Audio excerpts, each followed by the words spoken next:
Bonjour et bienvenue dans ce podcast Destination Amérique du Sud, l'émission qui vous fait voyager depuis chez vous. Toute l'équipe des agences Voyage Exception et moi-même sommes ravis de vous faire découvrir l'Argentine, le Chili, la Bolivie, le Pérou et le Paraguay. Au travers des 4 rubriques de ce podcast, nous vous donnons un aperçu des merveilles à explorer de ces destinations. Dans ce nouvel épisode, on vous emmène dans le nord du Chili, du côté du désert d'Atacama, avec Marie-Lys, à la rencontre de la faune de l'Altiplano. Puis, on s'intéresse avec Fabien à l'arbre le plus emblématique du sud de l'Argentine et du Chili, l'Araucaria araucana. On reçoit ensuite Jérôme, spécialiste de la Bolivie, avec qui on parlera de l'une des régions qui font le plus rêver les voyageurs, le Lipèze et le Salar d'Uyuni. On commence tout de suite avec notre carnet de voyage. Ce mois-ci, on suit Marie-Lys entre les salars, les lagunes et les volcans du désert d'Atacama, dans le nord du Chili. Au programme, la découverte de la faune sauvage de l'Altiplano, cette terre reculée au climat extrême. Bonne écoute!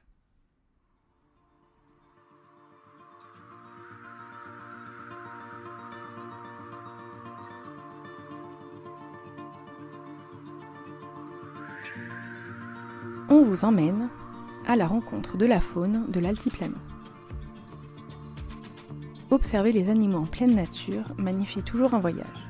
Ce sont en général les souvenirs qui perdurent le plus et qui continuent de faire briller les yeux des voyageurs. Le Chili a ce privilège d'avoir une multitude d'espèces animalières, même dans les endroits les plus reculés comme le désert d'Atacama.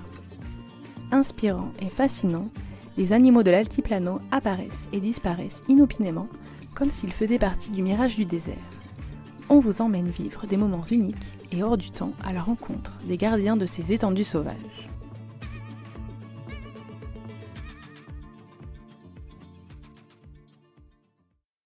Notre périple débute à San Pedro de Atacama, qui sera le point de départ de toutes nos excursions durant notre séjour. À la vue de la route qui nous y amène, nous nous demandons si nous aurons la chance d'apercevoir quelques animaux, car l'appellation désert prend effectivement tout son sens. Nous sommes seuls face à l'immensité. Après une adaptation à l'altitude réussie, nous partons avec Viviana, notre guide, en direction des lagunes Miniques et Miscanti, au cœur de l'altiplano chilien. Nous croisons quelques lamas dispersés le long de la route. Ce camélidé est le plus connu et facile à observer dans les Andes. Pas farouche, il est domestiqué par les peuples andins, et ce depuis des siècles. Il lui voue un culte d'ailleurs très ancré. Serait-ce l'origine de leur attitude quelque peu nonchalante ? Nous apercevons plus au loin quelques groupes de vigognes que nous espérons pouvoir contempler de plus près plus tard. Nous continuons notre route pour atteindre les lagunes quand soudain Viviana s'exclame. Ils sont là. Nous tournons la tête et à notre droite, nous avons du mal à discerner de quoi il s'agit. Camouflés entre les touffes d'herbe, 2 suris mâles sont en pleine recherche de nourriture. Leur démarche gracieuse ondule entre la végétation dorée à la recherche de graines et de petits insectes. Les suris, également appelés ñandú de la Puna, vivent dans l'altiplano chilien et près des frontières péruviennes et boliviennes. Ils sont moins imposants que leurs proches cousins le ñandú de Patagonie, avec un plumage plus sombre et contrasté. Timides, nous devons les observer avec un peu de distance, sous peine de les faire déguerpir. Ceci n'estompe pas pour autant notre joie de les voir, une première pour nous. Le lendemain, nous partons avec enthousiasme en direction du Salar de Quisquiro. Arrivés à destination, nous sommes émerveillés par l'immensité des lieux et nous décidons de faire une halte au bord du Mirador. Nos yeux s'égarent dans les recoins du Salar, tantôt sur ses rives, tantôt sur la glace, mêlés aux minéraux. Quand soudain, l'une d'entre nous désigne discrètement de la main les roches situées juste en bas du Mirador. 2 viscaches de la Sierra prennent un bain de soleil tout près de nous. Cette espèce de rongeur vit dans les Andes altiplaniques. Leurs pelages se font parfaitement avec les éléments du paysage, si bien qu'il faut parfois se concentrer pour les distinguer. Si elles apparaissent somnolentes, les viscaches sont très agiles et se faufilent rapidement entre les rochers.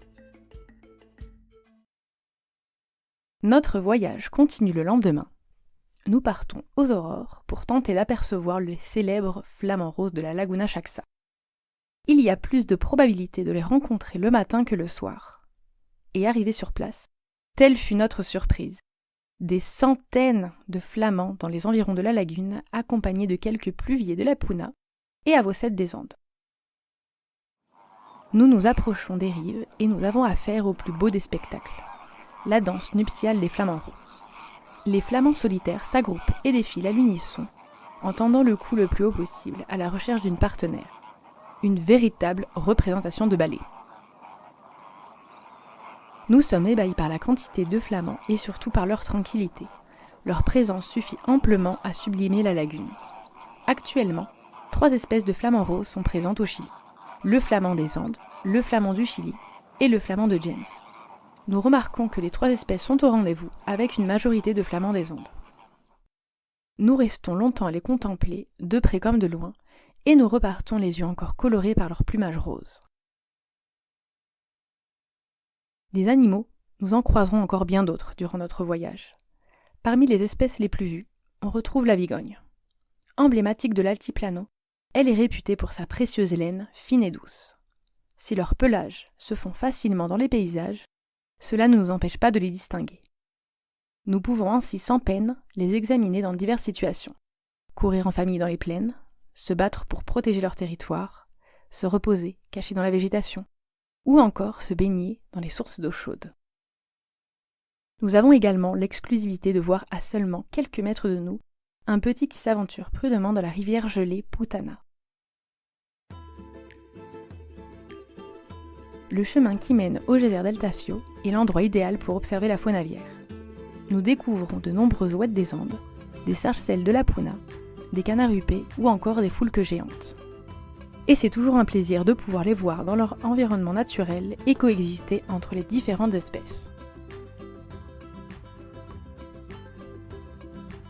Bien d'autres créatures nous ont salués durant notre périple, d'autres nous auront plutôt observés de loin, cachés dans les montagnes. Le guanaco, l'âne sauvage, le renard ou encore le puna. Notre séjour dans le désert d'Atacama aura été plus qu'inoubliable.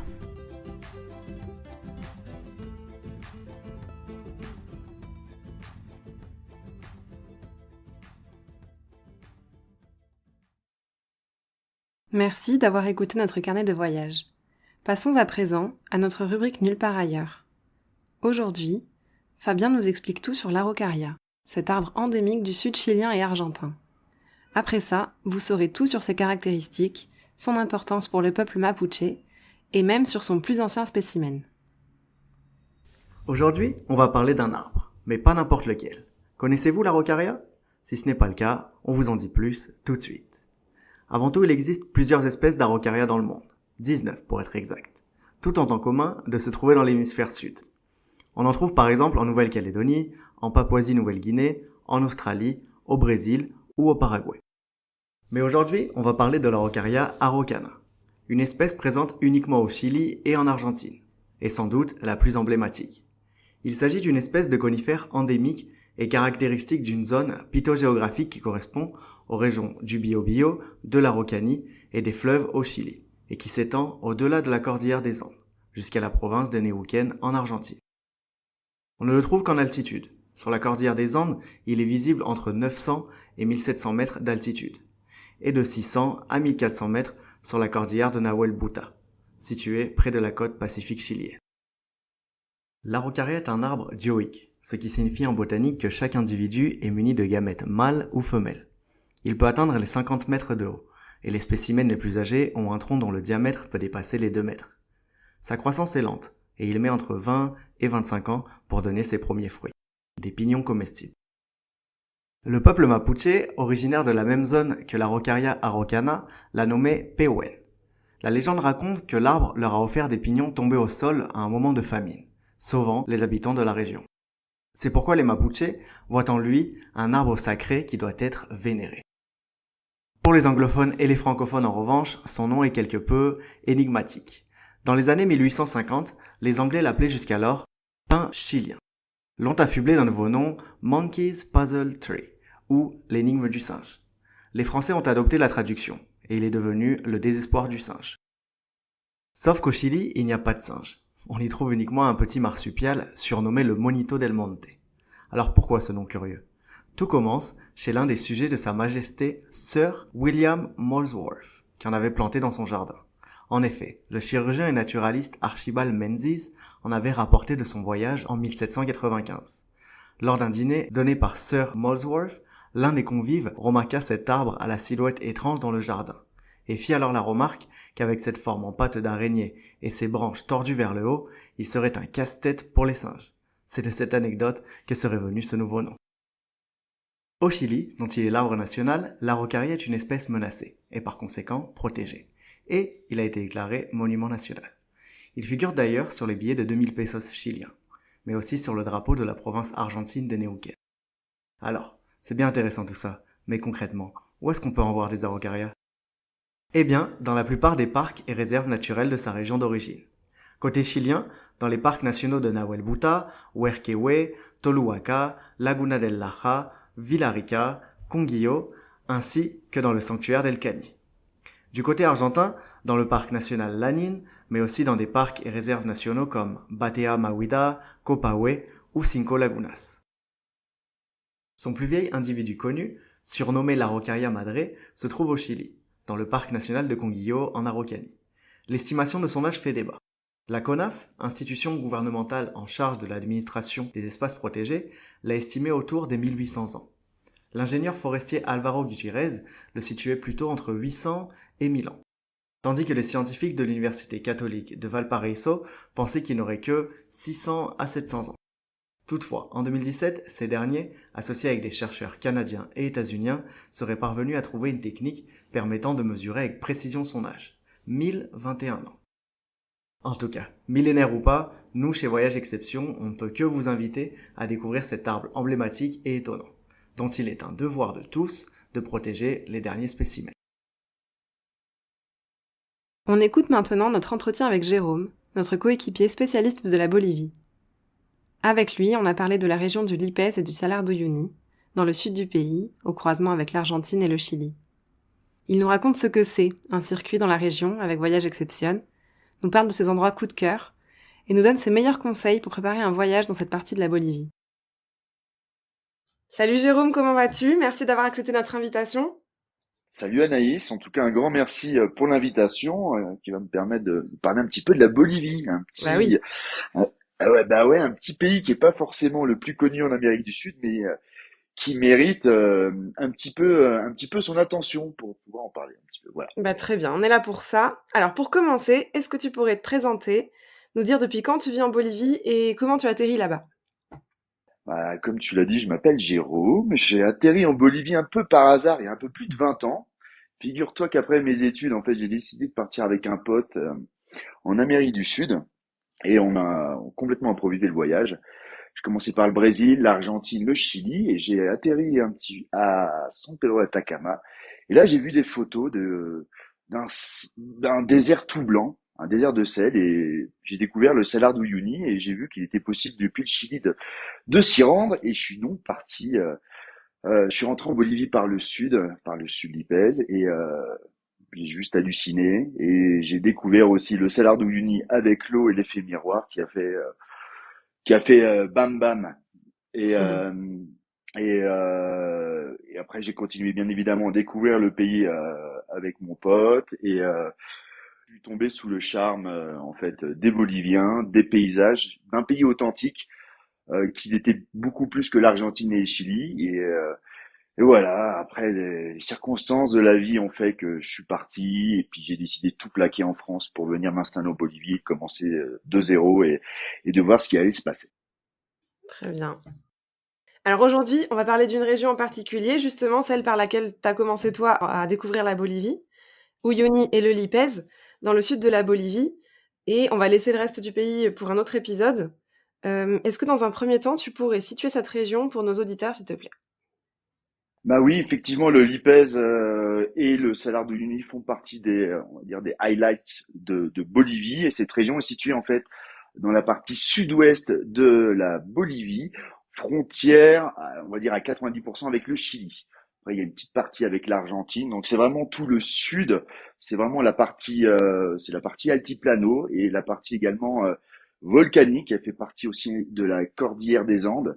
Donc c'est une partie volcanique avec pas mal de volcans, des geysers et des lagunes. Super. Alors, est-ce que tu pourrais nous présenter cette zone d'Uyuni et du Lipès bolivien dans les grandes lignes, nous parler de son histoire, de ses spécificités en termes de paysage, de climat, de ses habitants? Bah écoute, la partie du sud d'Ipèze est quand même une région très hostile. Donc historiquement parlant, il y a quand même très peu de personnes qui y vivaient. C'était plutôt des élevages de lamas et actuellement c'est plutôt aussi tout ce qui traite de la quinoa, puisque c'est vraiment une grosse région de quinoa, la région tout ce qui est autour du Salar d'Uyuni. C'est une partie assez haute qui oscille entre 3006 et 6008 mètres, le point le plus haut, qui est le volcan Uturuncu, qui se trouve dans la partie côté de Ketena. Voilà, donc c'est une partie qui est quand même assez 3006, qui est à peu près à l'altitude de La Paz et qui remonte assez haut avec en voiture, on peut aller, on passe des cols à 5000 mètres, donc on dépasse le Mont Blanc en voiture. C'est quand même assez hallucinant. Euh, les paysages sont très éclectiques. Donc, comme tu l'as signalé, il y a le Salar d'Uyuni, qui fait 12 500 km², qui est grosso modo la moitié de la superficie de la Belgique, pour se rendre compte. Donc, c'est quand même assez hallucinant. Et il y a également énormément de lagunes. Il y a des geysers, il y a des déserts. En fait, tous les virages, le paysage change. Et c'est ça qui est assez hallucinant et impressionnant, parce que les gens ne connaissent pas forcément cette région, et quand ils y vont, ils sont là, ils font, mais c'est juste fou, quoi. Les paysages, ils changent tout le temps, ils s'arrêtent, ils font des photos. C'est quand même, ouais, ça reste un périple, une aventure marquante, en tout cas, malgré la rudesse du paysage, parce que forcément on est haut en altitude, et il y a du vent, il y a de la poussière, mais le jeu en vaut la chandelle. Voilà. Alors juste après, on va détailler les lieux d'intérêt de la région, et il y en a beaucoup. Mais avant, juste un point sur l'arrivée et l'accès à cette zone. Donc si on se rend en Bolivie et qu'on veut découvrir Uyuni et le Lipèze, comment on s'y rend et où est-ce qu'on arrive? Alors pour arriver en Bolivie, il y a bien évidemment plusieurs points d'entrée. Il y a La Paz, donc on arrive à 3006. Ce qu'on conseille également, c'est de faire un petit peu d'acclimatation, mais ça, je pense qu'on y reviendra un petit peu plus tard. Et depuis La Paz, on peut se rendre à Uyuni via un vol direct ou via des étapes intermédiaires, comme par exemple Sucre, Potosí, puis rejoindre Uyuni.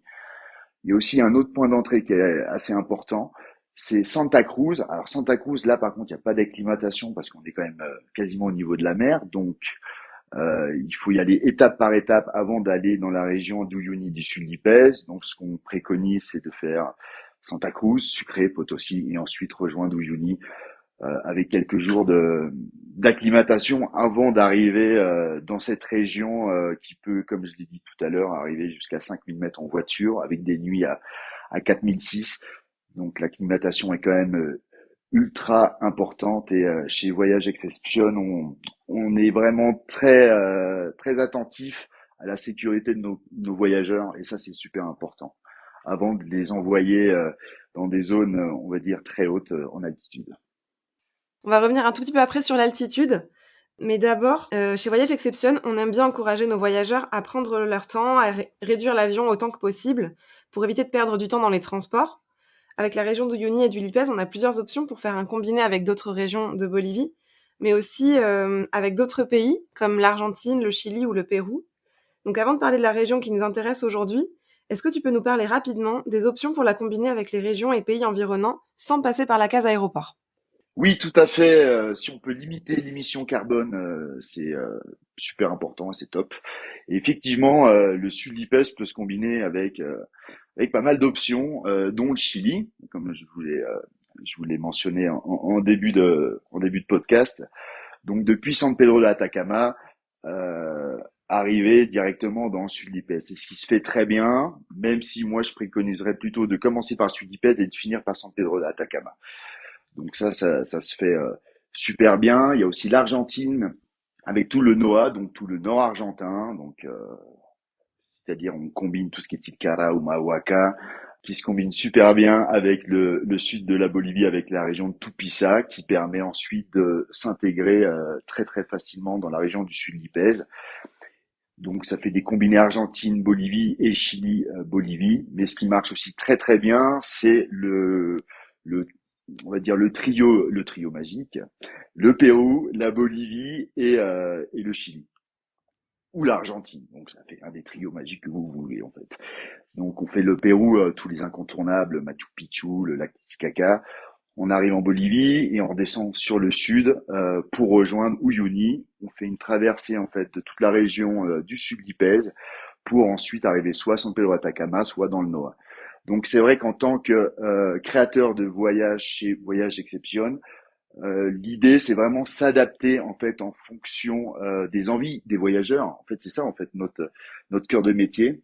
Et donc, on va s'adapter et proposer en fait la meilleure alternative pour que le voyageur soit super satisfait de son voyage et fasse quelque chose d'exceptionnel. Voilà. Trop bien. Alors, on arrive maintenant au cœur de notre sujet du jour. Je te propose qu'on procède en partant d'Uyuni aujourd'hui. Donc maintenant qu'on a vu qu'il y a différentes possibilités pour arriver, pour repartir, il faut bien qu'on fasse un choix. Donc partons d'Uyuni. Et donc une fois qu'on a atterri à l'aéroport de La Paz ou Santa Cruz, par quoi est-ce qu'on commence le voyage ? Donc tu disais qu'on peut arriver directement par avion à Uyuni. Et ensuite ?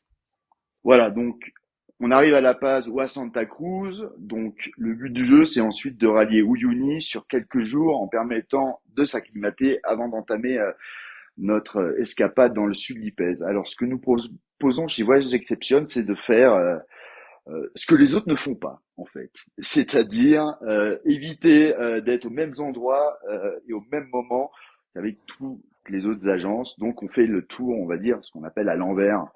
C'est-à-dire de Uyuni, on se dirige d'abord dans le sud, donc c'est plutôt une étape intermédiaire afin de commencer, parce que c'est quand même c'est pas forcément des longues distances, mais on parle plutôt en temps de route en fait. Et étant donné que c'est des pistes, le temps de route est généralement assez long. Donc la première journée consiste vraiment à aller dans le sud et de rejoindre dans un premier temps Villamar. Bon, sur la route, on voit quand même des choses, hein, je vous rassure, avec la vallée des Roches, avec le canyon Anaconda. Donc ça permet de faire une petite mise en bouche par rapport aux 2 et 3 prochaines journées. Qui sont quand même exceptionnels. Donc on dort à Villamar et le lendemain, donc on enchaîne avec les geysers de Sol de Mañana, avec le désert de Dali, avec la Laguna Verde et bien évidemment la Laguna Colorada et ses flamants roses, avant de remonter au nord, puisqu'on redescend jusqu'à la frontière, on remonte ensuite et pour voir en fin de journée l'Arbre de Pierre avant d'arriver à l'hôtel du désert. Voilà, c'est comme ça qu'on voit un petit peu la deuxième journée. La troisième journée, c'est une journée où on observe et on peut se balader au niveau de plusieurs lagunes, Ramadita, Sonda et Dionda, donc avec un paysage environnant qui est juste extraordinaire.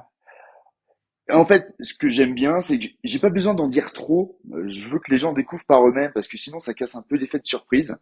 Et à chaque fois que je vais voir les voyageurs, je leur dis un peu, j'évite de trop donner de détails parce que sinon ça gâche un petit peu le plaisir.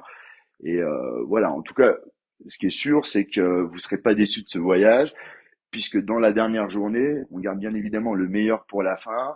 C'est la découverte du Salar d'Uyuni, donc voilà, c'est pas besoin d'en dire plus. Je pense que rien qu'avec les yeux, vous allez vous en rendre compte et de finir en général dans un hôtel de sel pour vivre pleinement l'expérience. Trop bien. Donc là, on a fait le tour de tout ce qu'on peut voir et faire dans cette région de la Bolivie. Pour faire tout ça sans se presser, quel minimum de nuits sur place tu recommanderais ? Et si on n'a pas de contrainte de durée, combien de nuits pour un séjour confortable dans lequel on n'a pas besoin de faire de concessions et peut-être même rajouter des journées bonus s'il y a des choses à faire en plus ? Voilà, le minimum du minimum, c'est ce que je viens de décrire à l'instant, c'est-à-dire trois nuits.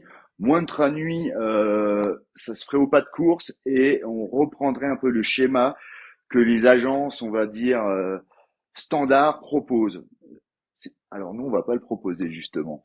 Donc, on peut bien évidemment rajouter des journées bonus à plein de niveaux. Donc, Si les gens aiment faire un petit peu de montagne, d'ascension, on peut rajouter des journées pour faire des ascensions de certains volcans, l'Uturunku, le volcan Licancabur et le volcan Iruputunku. Donc là, il faudrait rajouter une journée au programme. On peut également ajouter une nuit au nord du Salar d'Uyuni, dans la région de Tawa, de Jirira, au pied du volcan Tunupa. C'est une journée assez intéressante parce qu'en fait, il y a personne qui va ou très très peu de monde, ce qui permet aussi de se balader au niveau du volcan Tunupa avec son magnifique cratère, avec ses couleurs ocre, rouge, et également de pouvoir voir des momies précolombiennes dans le village de Kokessa. Donc, ce qui permet de compléter un petit peu et d'être un peu plus en immersion aussi dans les villages un petit peu isolés, ce qui n'était pas forcément le cas dans les journées précédentes, puisqu'on est dans des hauts plateaux, dans des déserts, donc on voit très très peu de villages, voire quasiment pas. Alors que là, il y a plusieurs petits villages qui se touchent et on a un petit contact avec la population, donc ça fait voilà, on propose quelque chose qui permet de voir des paysages et de voir des gens. Donc c'est vraiment une journée très très sympa à ajouter, en tout cas si vous avez un petit peu plus de temps dans la région. Ok. Donc 3 nuits minimum, mais ça peut aller jusqu'à 6 nuits, j'imagine. Ça peut être infini, ça dépend. Il y a des fois.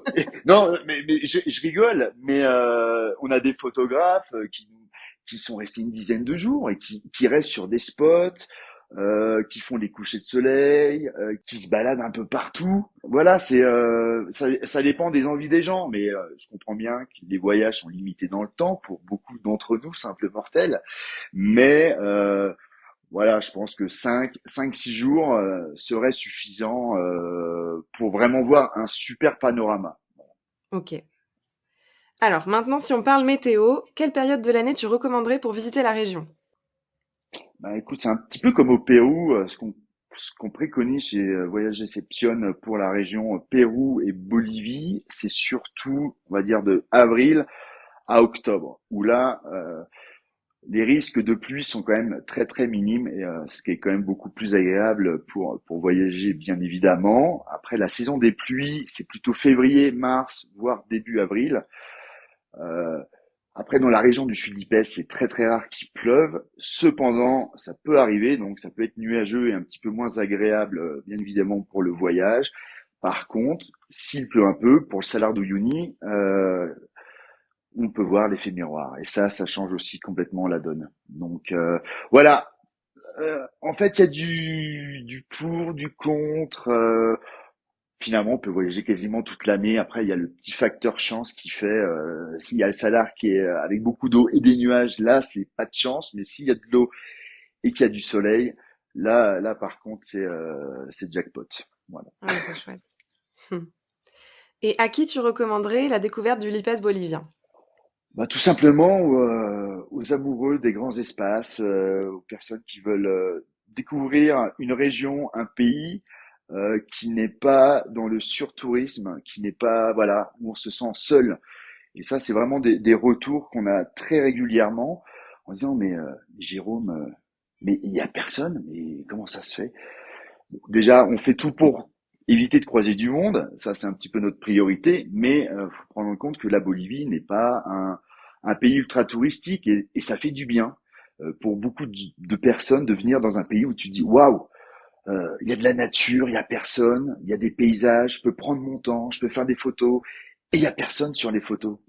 Ça fait ouais, ça fait plaisir de proposer une destination comme ça en fait, qui change de grosses destinations où t'es là et c'est un petit peu la queue leu quoi. Voilà. Est-ce qu'il faut aimer marcher? Oui, il faut aimer marcher. C'est pas des gros treks, c'est des petites randos à la journée pour se balader autour des lagunes, donc c'est quand même accessible. Après, il faut quand même avoir une petite condition physique, une bonne condition physique, puisqu'on est, comme je l'ai répété, on est en altitude. Donc les efforts en altitude sont beaucoup plus intenses. Voilà, il y a du vent aussi, il y a de la poussière. Et ça, voilà, c'est pas pour les fans de plage dans les Caraïbes. Voilà, c'est plutôt pour les gens qui, voilà, c'est des gens qui veulent un peu d'aventure, qui vont aussi un petit peu souffrir, mais comme j'ai dit tout à l'heure, vraiment le jeu en vaut la chandelle en fait. Donc, selon toi, ce serait OK pour tous les âges? Oui, on a des familles avec après quand c'est un petit bébé qui a moins de 5 ans, ça peut être un petit peu plus compliqué, mais le reste ça pose absolument aucun souci. Et puis il y a quand même maintenant des options de logement qui permettent d'avoir du confort, même si ça n'arrive pas au niveau du Pérou, du Chili ou de l'Argentine, parce qu'on est quand même dans des zones très très isolées, donc au niveau de la logistique pour eux, c'est très très compliqué, mais on arrive à avoir des logements qui permettent de récupérer des journées qui sont quand même intenses au niveau au niveau de la journée, tout simplement. Trop bien. Alors, je voudrais qu'on revienne un petit moment sur le sujet de l'altitude, qui peut en effrayer certains. Quels sont tes conseils pour gérer l'altitude et éviter ces désagréments? Et qu'est-ce qui est mis en place par nos guides pour assurer un voyage en toute sécurité? Merci Anaïs pour cette question parce que c'est vrai que c'est très important. Ça peut effectivement freiner pas mal de gens de voyager en altitude et je le comprends parce que moi j'ai quand même pas mal appréhendé avant d'arriver en altitude. Alors faut savoir que chez Voyage Exception en Bolivie, nos guides et nos chauffeurs ont été formés par l'IFREMONT sur tout ce qui est le mal d'altitude, le MAM. Donc on a fait des formations pour pouvoir détecter, anticiper et surtout conseiller les voyageurs avant et pendant leur voyage, en tout cas en altitude. Donc nos guides et nos chauffeurs sont équipés d'oxymètres, donc qui permet de mesurer le taux d'oxygénation dans le sang, et on a bien évidemment des bouteilles d'oxygène. Donc ça c'est super important. Ce qui est important, c'est d'informer en amont les voyageurs qui vont venir en altitude, donc de rester dans une altitude on va dire assez stable à 3006. Il faut savoir que le corps humain commence son acclimatation à partir de 3000 mètres d'altitude. Donc, si on arrive à 400 mètres et qu'on arrive à 3006 direct, c'est un petit peu compliqué. Et le but du jeu, c'est de s'acclimater dans une zone où il y a des centres médicaux, au cas où, et d'avoir un contrôle assez efficace. Une fois qu'on part dans le sud d'Ipèze, il n'y a plus de centres médicaux. Donc, c'est compliqué. C'est pour ça qu'on préconise de faire une acclimatation en amont avant d'arriver dans cette région. Okay. Et ça, c'est très important. Ce que le docteur de l'IFREMONT nous a décrit, c'est qu'il préconise, après beaucoup de docteurs en France disent que non, mais de prendre du Diamox. Le Diamox est donc un diurétique qui permet d'éviter la rétention d'eau en altitude, ce qui permet d'éviter une embolie pulmonaire ou une embolie cérébrale, donc qui permet d'évacuer l'eau. Donc malheureusement, on va aux toilettes très souvent puisque c'est un diurétique, mais ce qui permet aussi de s'acclimater de manière un peu plus facile et de moins sentir les effets du MAM, du mal d'altitude. Donc voilà, c'est ce qu'on préconise. Cependant, toutes les équipes de voyage Exception sont bien évidemment tout le temps en contact avec les clients pour quoi que ce soit, afin de parer à toutes mes aventures. Et ça, c'est important de pouvoir compter sur nos équipes en tout cas. Trop bien. Alors, on a passé en revue toute la région avec ton œil d'expert, mais j'ai envie de terminer par une question un peu plus personnelle. Quels sont, toi, tes incontournables, les endroits ou les expériences que tu as préférées ou que tu recommanderais à ton meilleur ami? Et si tu as un conseil pour ceux qui hésitent à l'inclure peut-être dans un futur voyage en Bolivie? Alors, il y a bien évidemment les incontournables que j'adore, que sont bien évidemment la Laguna Colorada, et la Laguna Idionda avec les flamants roses. Donc voir ces couleurs avec les flamants roses, c'est juste incroyable. Bien évidemment, le Salar d'Uyuni et voilà, surtout au niveau du lever et du coucher de soleil avec les lumières sur les montagnes aux alentours, c'est juste incroyable. Et moi, il y a une région que j'affectionne particulièrement, c'est une région qu'on a développée, c'est un petit peu en fait notre cœur de métier. Donc, créateur de voyage, c'est pas que faire des programmes, c'est aussi découvrir des nouveaux endroits pour ainsi pouvoir les proposer. C'est un peu notre côté un petit peu Indiana Jones en fait.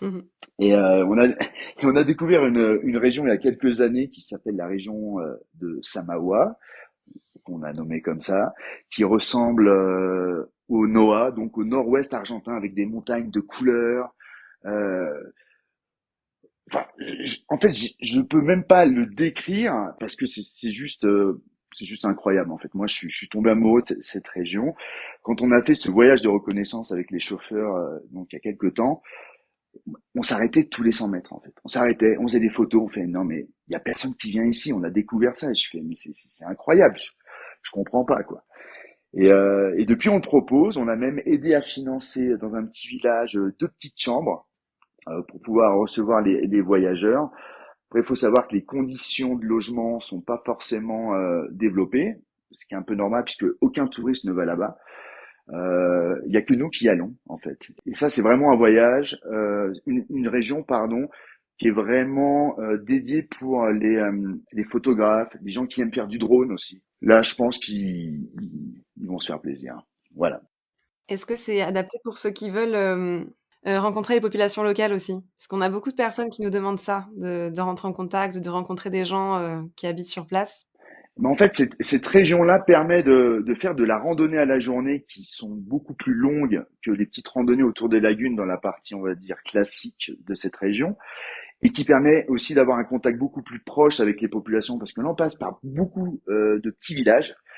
Et ils voient jamais de touristes, donc il y a cette ouverture, il y a cette curiosité qui permet d'avoir des échanges. Et ce qui combine encore une fois entre l'humain et les paysages. Et c'est vraiment ce que nous font comme retour les voyageurs qui passent dans cette région en disant mais les gens ils sont super sympas, on voit des paysages de fou. Limite, ils sont plus marqués par cette partie-là que par la partie classique que tout le monde connaît hein, entre guillemets. Super. Donc c'est la fin de notre entretien. Un grand merci Jérôme d'avoir pris le temps de nous expliquer, de nous raconter un peu tout ce qu'est la région du Lipèze. Merci à toi Anaïs pour l'invitation et moi ça me fait très très plaisir en tout cas de pouvoir parler d'une région que j'adore en Bolivie. Il y en a bien évidemment beaucoup d'autres, mais on aura, j'espère en tout cas, l'occasion d'en reparler dans un futur podcast. Mais voilà, c'est important de faire découvrir à nos auditeurs un petit peu des régions avec des mots et pas des images, puisque les images, vous allez les voir avec vos propres yeux. Voilà, en tout cas, merci pour tout. Merci à toi, et puis à bientôt pour une prochaine région de Bolivie, du coup. Super, à très très vite, Anaïs. C'est le moment de conclure en culture cet épisode. Et pour cette fois, c'est Jérôme qui partage avec nous un film sur la région du Lipèze et d'Uyuni, en Bolivie. Une dernière question avant de conclure. Est-ce que tu aurais un livre, un film, une série ou un podcast à recommander aux personnes qui nous écoutent et qui voudraient en savoir plus sur la région du Lipèze en Bolivie avant de peut-être décider de s'y rendre? Alors, il y a très peu d'ouvrages sur cette partie de Bolivie. Par contre, il y a un film qui est sorti, il me semble, l'année dernière, qui s'appelle Utama, qui a été réalisé par Alejandro Loaiza Grisi et qui a gagné quelques prix à l'international, dont en Espagne, si je dis pas de bêtises, et qui se déroule dans la partie sud du Salar d'Uyuni et qui suit la vie d'un couple de bergers, de lamas. Et voilà, c'est ce qui vous donnera un petit aperçu de ce qui vous attend en fait dans la région du sud Lipèze. On y voit aussi le Salar d'Uyuni, bien évidemment. C'est un film très contemplatif, mais qui montre aussi la réalité de beaucoup de gens encore en Bolivie, en fait, dans les campagnes. Voilà. Sorti en 2022, le film Utama, la terre oubliée, comme il a été traduit au français, a été écrit et réalisé par le Bolivien Alejandro Loaiza Grisi. On y découvre l'histoire de Virginio et Sisa, un couple de bergers de l'Altiplano, dont la paisible existence est perturbée par l'arrivée de leur petit-fils, bien décidé à les persuader de rejoindre leur famille en ville. L'année de sa sortie, le film est récompensé au festival de Sundance, où il reçoit le grand prix du jury dans la catégorie World Cinema Dramatic Competition. Utama est disponible en VOD, à l'achat ou à la location, sur plusieurs plateformes, dont celles d'Arte, Orange et Canal. Merci d'avoir écouté cet épisode de Destination Amérique du Sud, le podcast produit par les agences Voyage Exception.